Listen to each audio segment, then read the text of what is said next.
Apa sih semikonduktor itu? Pada video kali ini, kita akan memahami semikonduktor. Semikonduktor adalah bahan yang mempunyai daya hantar listrik antara konduktor dan juga isolator. Pada konduktor terdapat elektron bebas sehingga konduktor mudah menghantarkan listrik atau panas.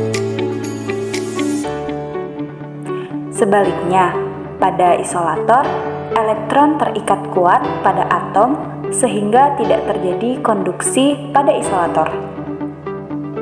Silikon dan germanium adalah dua semikonduktor penting yang digunakan untuk membuat perangkat elektronik. Silikon dan germanium adalah unsur golongan keempat. Mereka memiliki 4 elektron di keadaan terluarnya. Keempat elektron ini membentuk ikatan kovalen dan juga saling berbagi. Nah, dengan cara ini, sel terluar atom melengkapi 8 elektron. Setelah membentuk 4 ikatan valensi, kita dapat melihat struktur kristal silikon yang tidak memiliki elektron bebas. Pada suhu rendah, elektron terikat kuat dengan atom dan membentuk kekosongan.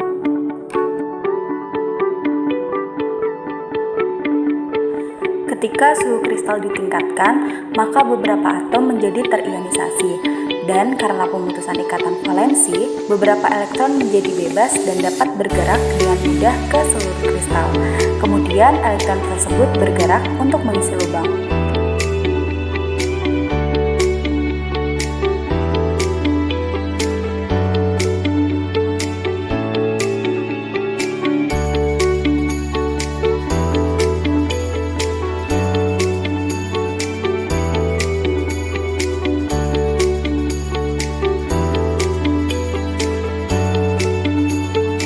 Ikatan valensi sudah terisi, begitu pula di tempat lain, proses yang sama juga terjadi berulang kali, di mana elektron mengalir ke arah tertentu dan konduksi terjadi pada semikonduktor.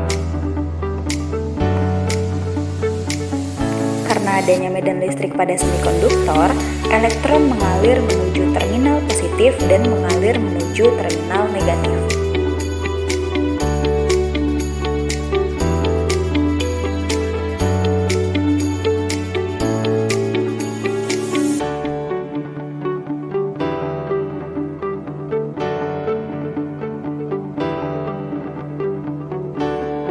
Silikon dan germanium disebut semikonduktor intrinsik, yang mana pada unsur ini benar-benar lengkap dan tidak ada unsur lain yang tercampur.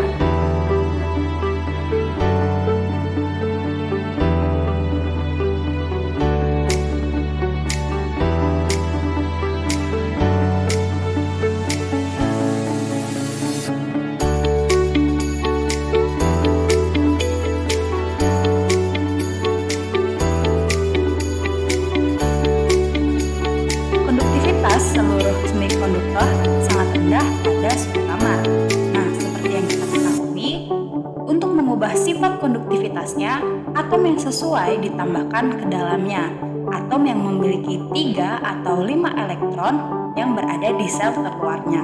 Nah, proses ini disebut juga dengan doping.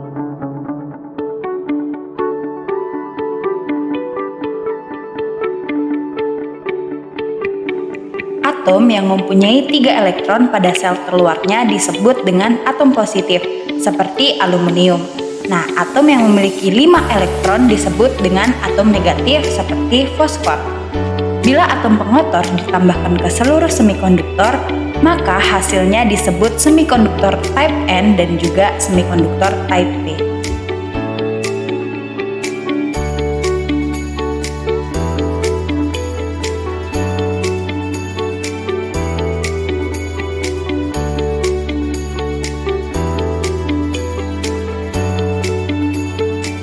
Selanjutnya, kita bahas mengenai komponen dari semikonduktor.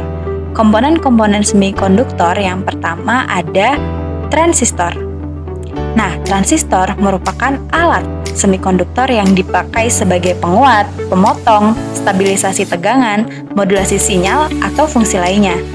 Transistor dapat berfungsi semacam keran listrik, di mana berdasarkan arus inputnya atau tegangan inputnya, memungkinkan pengaliran listrik yang sangat akurat dari sirkuit sumber listriknya.